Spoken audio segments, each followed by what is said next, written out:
Welcome to Mindbeat channel. அனைவருக்கும் விஜயலட்சுமி அன்பான வணக்கம். அனைவரும் மைண்ட்பீட் சேனலுக்கு வரவேற்கிறேன்.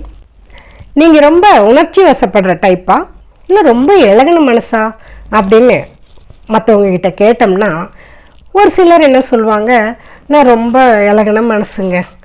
ஒரு சிலர் அந்தந்த சூழ்நிலை வந்தாதாங்க தெரியும் எப்படிங்க சொல்ல முடியும் அப்படின்னு கேட்பாங்க.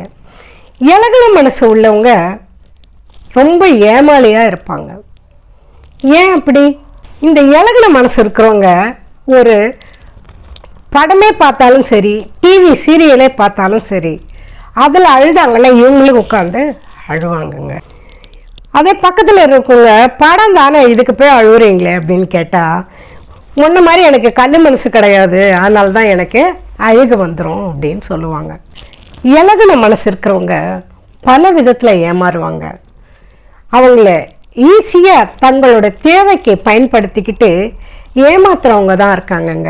மார்க்கெட்டிங் பண்ணுறவங்க இருக்காங்க இல்லைங்களா, அவங்க இந்த இலகுன மனசுக்காரங்க கிட்ட வந்துட்டாங்கன்னு வச்சுங்க, அவங்களுக்கு லக்கு தாங்க.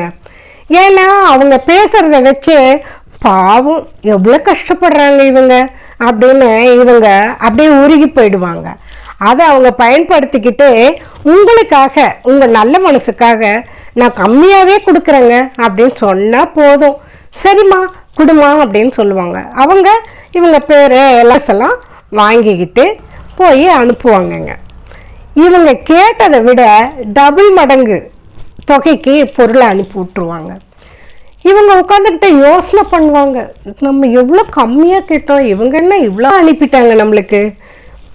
திருப்பி அனுப்புறதுக்கு இவங்களுக்கு மனசே வராது. அது தேவையில்லாத பொருளை காசு கொடுத்து வாங்கிக்கிட்டு ஏமாளியாக நிற்பாங்கங்க. அதே மாதிரி ஒருத்தவங்களுக்கு ஒரு தேவை இருக்குன்னு வச்சுக்கோங்க, இந்த இலகுன மனசுக்காரங்களை நல்லாவே பயன்படுத்திக்குவாங்க. உங்களை மாதிரி யாருமே செய்யவே முடியாது தெரியுமா. நீங்கள் தான் ரொம்ப நல்லா செய்வீங்கன்னு அந்த ஒரு வார்த்தையை சொல்லிட்டா போதும், மாங்குன்னு இழுத்து போட்டுக்கிட்டு எல்லா வேலையும் செஞ்சு முடிப்பாங்கங்க.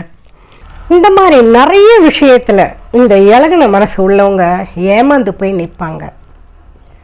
இலகுன மனசு இருக்கணும் தாங்க, அதுக்காக ஏமாறுற அளவுக்கு இருக்கக்கூடாது.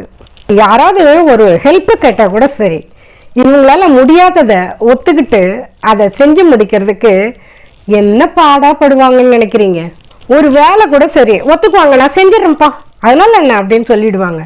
இவங்களுக்கு வீட்டில் அவ்வளோ வேலை இருக்கும், அதெல்லாம் யோசனையே பண்ணுறது கிடையாது. அவங்க கேட்குறாங்களேன்னு சொல்லிட்டு ஒத்துக்கிட்டு எல்லாத்தையும் தான் தலைமையில போட்டுக்கிட்டு செஞ்சு முடிப்பாங்க. இவங்கிட்ட பேசிகிட்டே இருக்கிறவங்க பேசாமல் இருந்தாலும் கஷ்டப்படுவாங்க.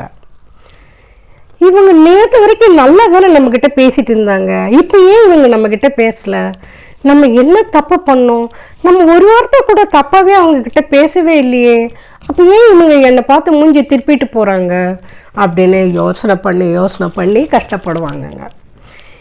இவங்க நம்மளாவது ஃபோன் பண்ணலான்னு பார்த்தோம்னா, நம்ம ஃபோன் பண்ணால் அவங்க எடுப்பாங்களோ எடுக்க மாட்டாங்களோ, ஒருவேளை கோவத்தில் ஏதாவது திட்டாங்கன்னா என்ன பண்ணுறது அப்படின்னு ஃபீல் பண்ணி அதை நினச்சி வேதனைப்படுவாங்க.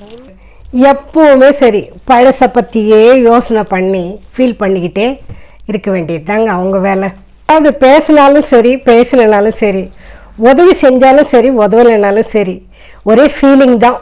எல்லாத்துக்கும் காரணம் தான் அப்படின்னு சொல்லி தான் மேலேயே பழியை சுமத்திக்கிட்டு கஷ்டப்படுறதுங்க. இலகுன மனசாக இருக்கலாம், ஆனால் அடுத்தவங்க பரிதாபப்படுற அளவுக்கு இலகுன மனசாக இருக்கக்கூடாதுங்க. ரொம்ப ஏமாளியாகவும் இருக்கக்கூடாதுங்க. மன ரீதியாகவும் சரி நட்பு ரீதியாகவும் உறவு ரீதியாகவும் ஏமாற்றுவாங்க. ஒவ்வொருத்தருக்கும் அவங்க தேவைப்பட்ட நேரத்தில் தானே வழிய போய் வேலை செஞ்சு கொடுக்கறது, ஹெல்ப் பண்ணுறது, பல விதத்தில் உதவியாக இருப்பாங்க. அதுக்கப்புறம் எல்லாருக்கும் நான் போய் எல்லா நேரத்துலையும் ஹெல்ப் பண்ணுறேன், ஆனால் எனக்கும் ஒரு பிரச்சனைன்னும் போது ஒருத்தர் கூட வந்து உதவலை பற்றியா அப்படின்னு புலம்பவும் செய்வாங்க. அப்போது இலகுன மனசாக இருக்கிறது தப்பா, அடுத்தவங்களுக்கு உதவுறதும் தப்பா? இலகுன மனசாக இருக்கிறது தப்பு இல்லை, அடுத்தவங்களுக்கு உதவுறதும் தப்பு இல்லை. ஏமாளியாக தாங்க நிற்கக்கூடாது. எந்த ஒரு விஷயத்துக்காக இருந்தாலும் ஒரு லிமிட் வச்சுக்கிட்டு அதை மாதிரி நடக்கணுங்க. ஏமாத்துறாங்கன்னு தெரியுதா, அவங்க தேவைக்கு உங்களை பயன்படுத்திக்கிறாங்கன்னு தெரியுதா? கொஞ்சம் கொஞ்சமாக விலக பாருங்க. என்ன செய்யறதுங்க, மனசு அந்த மாதிரி இருக்கு. என்ன சொன்னாலும் கேட்க மாட்டேங்குது. அடுத்தவங்க என்னை ஏமாத்துறாங்கன்னு தெரிஞ்சாலும் புரியவே மாட்டேங்குது. ஏமாந்துக்கிட்டே தான் இருக்கேன் அப்படின்னு சொல்கிறவங்களா நீங்கள்? கொஞ்சம் கொஞ்சமாக அந்த பழக்கத்துலேருந்து வெளியில் வாங்க. அடுத்தவங்க கஷ்டப்பட்டா என் மனசு தாங்காதுங்க. அடுத்தவங்க என்கிட்ட ஏதாவது கஷ்டம்னு வந்து புலம்புனாலும் என்னால் பார்த்துட்டு சும்மா இருக்க முடியாது அப்படின்னு நினைக்காம உங்களை நீங்கள் மாற்றிக்கிறதுக்கு பாருங்கள். அதுதான் உங்களுக்கு நல்லது, உங்களை சுற்றி இருக்கிறவங்களுக்கும் நல்லது. இந்த வீடியோவை பாருங்கள், லைக் பண்ணுங்கள், ஷேர் பண்ணுங்கள், கமெண்ட் பண்ணுங்கள். மைண்ட்பீட் சேனலை சப்ஸ்கிரைப் செய்யுங்க. தொடர்ந்து நிகழ்ச்சியில் பயணித்து வாருங்கள். இது போன்ற பயனுள்ள நிகழ்ச்சியில் மீண்டும் சந்திப்போம் நண்பர்களே. நன்றி, வணக்கம்.